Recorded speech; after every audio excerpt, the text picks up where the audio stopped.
Bapak Asmi atau Gus Asmi, tadi sudah bisik-bisik, lebih akrabnya biasa dipanggil Gus Asmi. Beliau adalah cucu dari pahlawan Dr. Kiai Haji Idham Khalid. Tapi sebelumnya Gus Asmi, kalau kata pepatah tak kenal maka tak sayang, bolehkah Gus Asmi untuk memperkenalkan diri dan CV-nya, kemudian baru memulai paparan kurang lebih 25 menit dari sekarang. Terima kasih. Baik, terima kasih Mbak Arini. Bismillahirrahmanirrahim. Assalamualaikum warahmatullahi wabarakatuh. Untuk menyingkat waktu ya, saya nggak panjang-panjang karena waktunya hanya 25 menit. Sebelumnya saya ingin mengucapkan terima kasih yang sebesar-besarnya kepada pimpinan Bank Indonesia Kaltara, khususnya kepada Pak Seno Indarto, kepada seluruh rekan-rekan panitia, dan juga kepada para hadirin yang mohon maaf tanpa mengurangi rasa hormat tidak dapat saya sebutkan satu persatu. Kami atas nama keluarga besar Kiai Haji Dr. Idham Khalid mengucapkan terima kasih atas penghormatan yang diberikan. Nama saya Muhammad Safir Azmi, itu biasa dipanggil Azmi. Saya adalah cucu kelima dari anak ketiga Pak Idham Khalid. Keseharian saya sebenarnya sama seperti mayoritas warga Indonesia. Saya sudah menjadi pegawai kurang lebih 20 tahun. 20 tahun lebih berkecimpung di dunia di perusahaan swasta, baik itu internasional maupun perusahaan domestik. Namun karena zaman berubah, seperti yang Bang Ramli tadi bilang, literasi digital, saya mulai mempelajari yang namanya dagang online. Istilah kerennya online entrepreneur, gitu ya. Padahal sih dagang online, baik itu di marketplace, di Tokopedia, di Shopee, di Instagram, yang saya rasa saat ini sangat penting supaya kita bisa mengarah ke dunia digitalisasi. Sama seperti Bank Indonesia ya Pak Seno ya. Gitu. Dan keseharian saya juga banyak memberikan training. Itu saya memang backgroundnya karena dari pegawai dan juga bisnis banyak memberikan training mengenai bagaimana caranya menjadi seorang entrepreneur di dunia digital gitu. Nah, kemudian ya ini gitu, saat ini kita memang masuk ke pemaparan. Saya akan sedikit cerita mengenai sejarah. Semoga tidak ngantuk. Saya akan coba paparkan dengan cara yang alurnya itu nggak membosankan. Oke, saya boleh berdiri ya. Sebelumnya izin berdiri dulu Bapak-Bapak. Baik, sosok pahlawan Dr. Kiai Haji Idham Khalid dalam perjuangan kemerdekaan Indonesia. Kita angkat perjuangan kemerdekaan Indonesia karena inilah sejarah yang kurang begitu diketahui oleh masyarakat kita. Ibu-ibu, bapak-bapak sudah mengenal Pak Kiai Haji Idham Khalid? Sudah? Oke, belum. Biasanya taunya kalau dengar Pak Idham Khalid taunya apa? Ketua NU ya, Ketua NU dalam sejarah 28 tahun paling lama. Nah, beliau ini adalah tokoh Kalimantan Selatan. Lahir tahun 1922.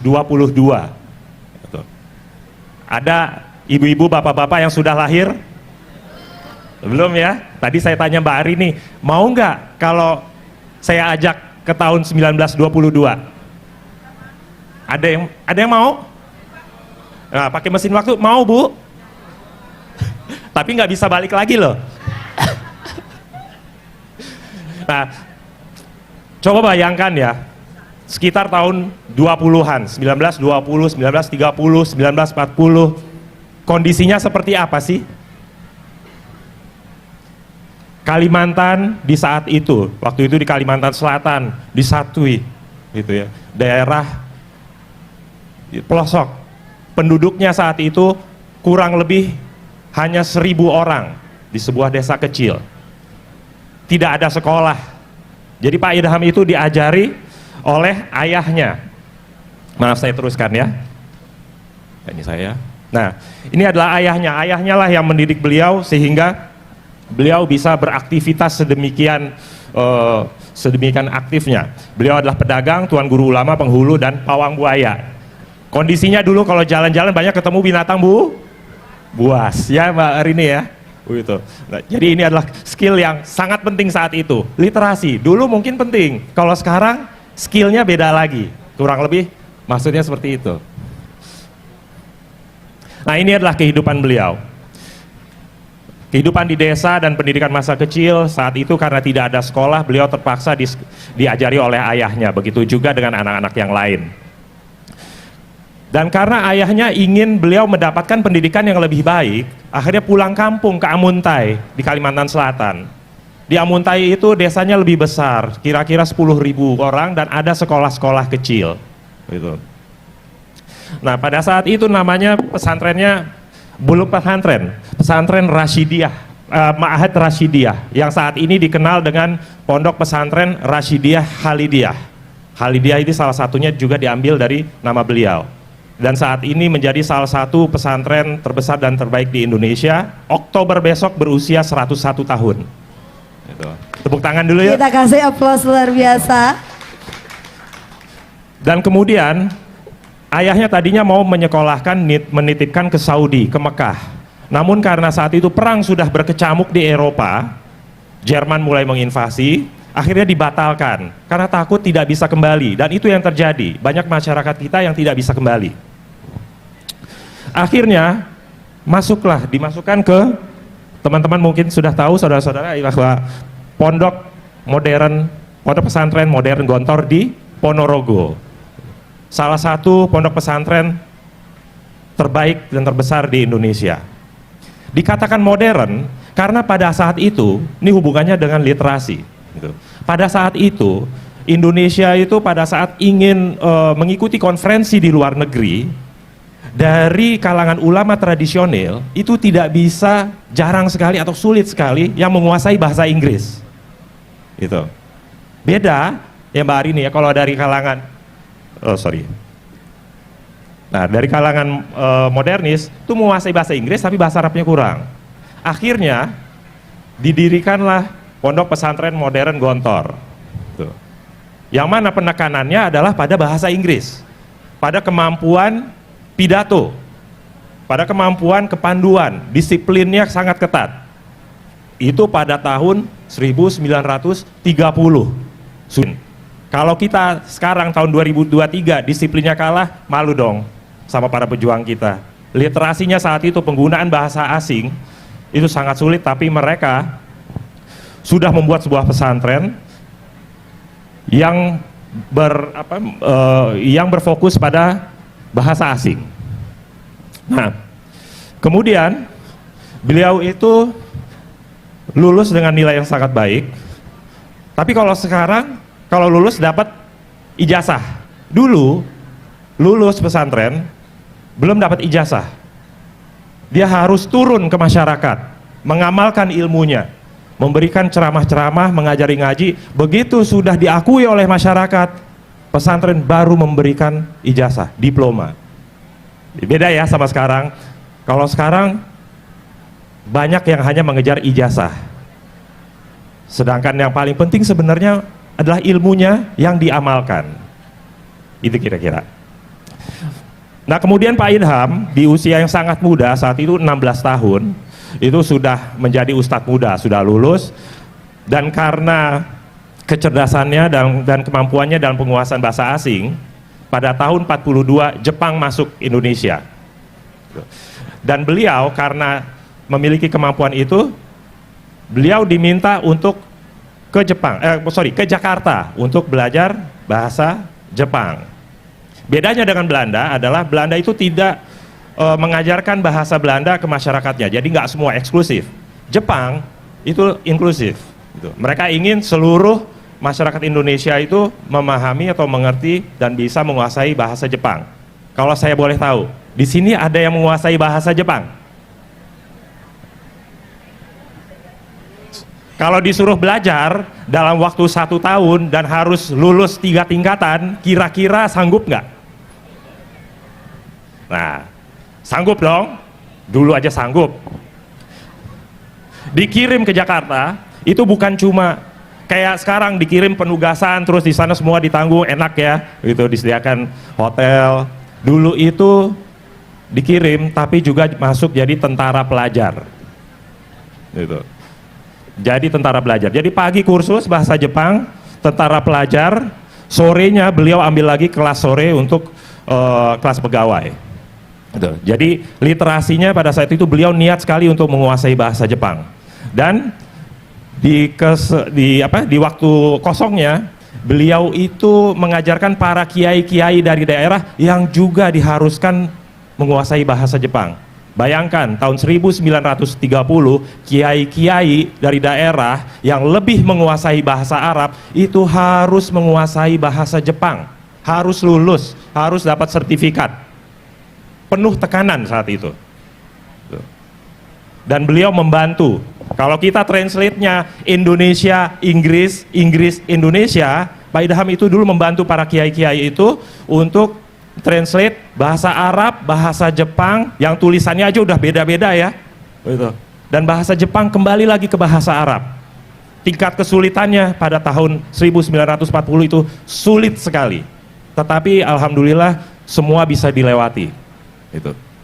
Singkat cerita, Pak Idham akhirnya menjadi lulusan terbaik di sekolah bahasa Jepang tersebut dan menjadi juru bicara. Jadi beliau pada hari kelulusan ceramah di depan semua siswa-siswa gitu ya, seperti ini dengan bahasa Jepang. Dan beliau dipercaya oleh pihak Jepang untuk menjadi juru bicara dan juga penterjemah, translator. Sehingga pada saat terjadi dialog, negosiasi antara para ulama dengan dan pihak Jepang, itu beliaulah yang turun menerjemahkan seluruh dokumen dan seluruh pembicaraan, dan bertemulah di sana persinggungannya dengan tokoh-tokoh nasional, yaitu Kiai Haji Hashim Asy'ari dan Kiai Haji Wahid Hashim. Mereka pendiri NU dan ketua NU. Sehingga beliau, Pak Idham Khalid, menjadi murid langsung dari Pak Wahid Hashim saat itu. Disitulah asal muasalnya itu. Beliau ini menjadi dikenal di skala nasional. Awalnya kembali lagi ke Bang Ramli ya, literasi, pendidikan. Yang membukakan pintu ke perjuangan nasional adalah pendidikan. Nah ini sedikit poin-poin kegiatan-kegiatan Pak Idham Khalid pada saat perjuangan. Jadi dari pendidikan, kemudian menjadi translator, membangun organisasi pendidikan di Kalimantan Selatan, karena pada saat zaman Jepang itu pendidikan itu banyak yang berhenti. Akhirnya organisasi didirikan untuk menstandarisasi pendidikan di Kalimantan Selatan dan juga membangun sekolah-sekolah agar generasi berikutnya bisa merasakan pendidikan dan menggelorakan semangat perjuangan. Nah, kemudian aktif di partai politik Sermi. Sermi itu adalah pencetus di mana beliau itu akhirnya memperjuangkan Kalimantan Selatan dan Kalimantan tentunya masuk ke Negara Kesatuan Republik Indonesia. Yang mana pada tahun 45 itu kan Belanda masuk lagi, Jepang dibom ya, Jepang dibom atom, Nagasaki dan Hiroshima. Belanda dompleng tentara sekutu, ingin menggagalkan kemerdekaan kita dan tidak ingin negara-negara federasi itu bergabung dengan NKRI. Nah, ini adalah salah satu perjuangan beliau melalui partai politik dan bekerja sama dengan para gerilyawan sehingga berhasil mengalahkan siasat politik Belanda pada saat itu. Berhasil menguasai Dewan Banjar dan menguasai parlemen DPR RI, sehingga Kalimantan akhirnya bersatu dengan Negara Kesatuan Republik Indonesia. Dan beliau juga tercatat sebagai Kepala Bidang Sipil anggota Markas ALRI Divisi 4 Kalimantan Selatan. Jadi beliau tercatat resmi sebagai Tentara Nasional Indonesia. Ini kemudian berganti menjadi TNI Angkatan Darat. Tuh. Ya, ini bisa disebutkan ya. Salah satu pahlawan nasional kita dari Kalimantan Selatan ya, Bapak Brigjen Hasan Basri itu adalah sahabat beliau. Beliau lebih fokus kepada gerilya, menjadi pimpinan TNI ALRI. Dan beliau adalah murid Pak Idham di Gontor. Tetapi atasan beliau di TNI ALRI dan TNI Angkatan Darat. Gitu. Banyak sekali tokoh-tokoh lain yang memiliki peran yang sangat besar. Pak Idham Khalid ini adalah seseorang yang pada saat itu terhitung sebenarnya masih junior, seniornya itu banyak sekali. Gitu. Nah ini yang tadi ya yang saya sebutkan bahwa mereka akhirnya bersiasat politik untuk menggabungkan Kalimantan ke Negara Kesatuan Republik Indonesia. Apakah pernah dipenjara? Pernah.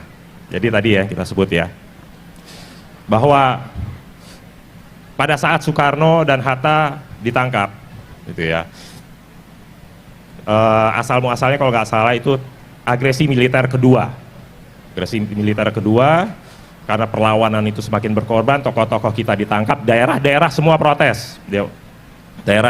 protes, dan ditangkap, dan ada bukti, dan pada saat itu di penjara. Khusus untuk para pejuang politik atau para pejuang gerilyawan yang disebut sebagai kalangan ekstremis itu menandakan penjara seumur hidup, tidak akan bebas kecuali merdeka.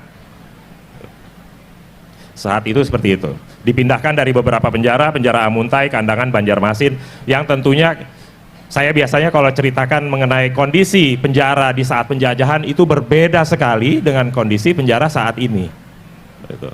Dulu itu tidak ada tempat tidurnya, gitu ya. Untuk buang air besar gitu ya, hanya ada lubang di sisi pojokan penjara yang kecil sekali. Hanya menggunakan celana pendek, tidak menggunakan baju. Atasnya besi, sehingga di di daerah Kalimantan Selatan kan panas ya. Jadi kalau siang itu katanya kulit seperti terbakar. Kemudian satu hari itu hanya dikasih air 1 kaleng. Disiksa, semua tahanan disiksa, yang dibunuh banyak.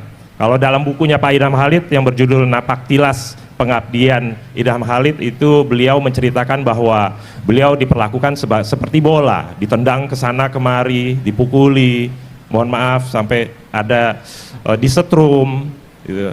Sempat diracun sehingga beliau mengalami kebutaan sementara. Itu adalah siksaan-siksaan yang dialami oleh para tahanan kita dulu. Dipindahkan ke Kandangan, lebih baik ke Banjarmasin bertemu dengan para tokoh nasional kita. Yang ingin saya tekankan adalah pada saat mereka ini di penjara, pada saat mereka ini seperti sudah putus asa, tiada harapan untuk keluar karena harus merdeka dulu. Ini mereka dalam buku beliau disebutkan bahwa mereka beraktivitas, mereka produktif, saling ajar mengajar, beribadah, berdoa, tetap berusaha untuk mendapatkan informasi dari para pejuang yang masih bertahan di luar. Seperti kita ketahui Pak Sudirman saat itu masih terus bergerilya. Itu mereka mendapatkan informasinya walaupun berada di dalam penjara. Jadi mereka itu tetap aktif. Kalau anak-anak sekarang katanya banyak yang rebahan, itu ya Bu ya, rebahan. Mereka pejuang kita itu dulu walaupun di dalam penjara yang kondisinya amat sangat mengenaskan, itu mereka tidak rebahan. Walaupun seandainya kalau misalnya kita berpikir kita masuk penjara, apa sih yang akan kita lakukan? Ya rebahan. Gitu. Tapi mungkin ini adalah salah satu kisah sejarah yang sebenarnya perlu gitu kita detailkan bahwa pejuang-pejuang kita pada saat di dalam penjara itu tetap berjuang. Baik. Beliau juga adalah seorang penulis. Beliau itu sering menulis termasuk pada saat di penjara. Tulisannya yang bertuliskan bukunya ini ya, Bertamasya ke Cakrawala, itu adalah sebenarnya buku tulisan untuk mengajarkan ilmu falak. Jadi pada tahun 1949 itu beliau ingin mengajarkan ilmu falak dengan cara yang mudah, sehingga Pak Idham mengilustrasikan seolah-olah memiliki roket dan murid-muridnya itu diajak keluar angkasa untuk mampir ke planet-planet. Itu pada tahun 49. Ini adalah karya tulis beliau yang selamat pada saat rumahnya digeledah oleh Belanda pada saat beliau ditangkap dan diterbitkan. Jadi kalau kita kita mundur ke sejarah luar angkasa gitu ya, silahkan dicek tahun berapa sih manusia berhasil ke bulan. Waktu itu Pak Idham sudah menuliskan mengenai ini. Dan kemudian tentunya banyak tulisan-tulisan lainnya, parlemen, organisasi, dan beliau juga menjadi pemimpin redaksi beberapa media cetak saat masih aktif. Ini adalah beberapa tanda penghargaan. Ini adalah profesi beliau pada saat itu. Orang zaman dulu itu bisa memiliki banyak profesi walaupun kondisinya jauh sangat terbatas. Kalau kita zaman sekarang hanya mengerjakan itu-itu saja, rasanya kita perlu belajar kepada para pejuang kita terdahulu. Saya next saja ya supaya pendek. Oke, sementara itu dulu. Kita lanjutkan ke sesi tanya jawab. Mudah-mudahan para hadirin ada pertanyaan yang bisa saya bantu menjawabnya. Assalamualaikum warahmatullahi wabarakatuh. Kita kasih aplaus untuk Gus Asmi.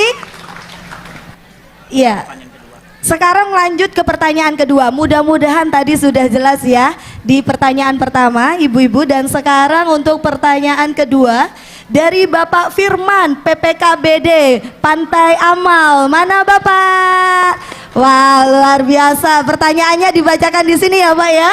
Bagaimana rasanya menjadi cucu dari pahlawan nasional Kiai Haji Idham Khalid? Apakah ada beban tersendiri? Mohon izin Gus. Wah, rasanya ya, saya bukan cucu sendiri ya, Mbak. Cucunya banyak. Rasanya ya pasti bangga, siapa yang nggak bangga ya. Jangankan anak atau cucu, saya rasa yang mengenal beliau sesama warga Kalimantan Selatan, sesama NU, pasti ada rasa kebanggaannya. Namun beliau juga mengajarkan kepada kami itu kesederhanaan, kejujuran. Kita tidak boleh berbangga-bangga dengan nenek moyang, orang tua. Jadi kemuliaan manusia itu bukan dari darahnya, bukan dari nasab, tetapi kemuliaan manusia itu dari amalnya, dari perbuatan baiknya. Itu yang beliau selalu ajarkan. Jadi beliau sendiri, sebenarnya beliau ini adalah juga keturunan, ada katanya ya, keturunan juga dari bersinggungan dengan Pangeran Antasari dan Datu Kalampayan. Tetapi beliau tidak pernah mau menyebutkan hal itu. Itu aja, makasih. Boleh saya simpulkan hasil diskusi berbobot kita siang hari ini, yaitu yang pertama, bangsa yang besar adalah bangsa yang menghargai jasa para pahlawannya. Gambar-gambar yang disajikan mulai dari sosok pahlawan, kebudayaan hingga flora dan fauna tidak saja merupakan hasil karya seni rupa, adilum dan estetis, tetapi juga mempresentasikan berbagai simbol dan identitas keindonesiaan. Cinta rupiah sama dengan mencintai Indonesia, bangga rupiah sama dengan menjaga kedaulatan bangsa, dan paham rupiah sama dengan bersama mewujudkan stabilitas dan kesejahteraan negara. Cinta, bangga, paham rupiah untuk Indonesia dimulai dari kita. Terima kasih.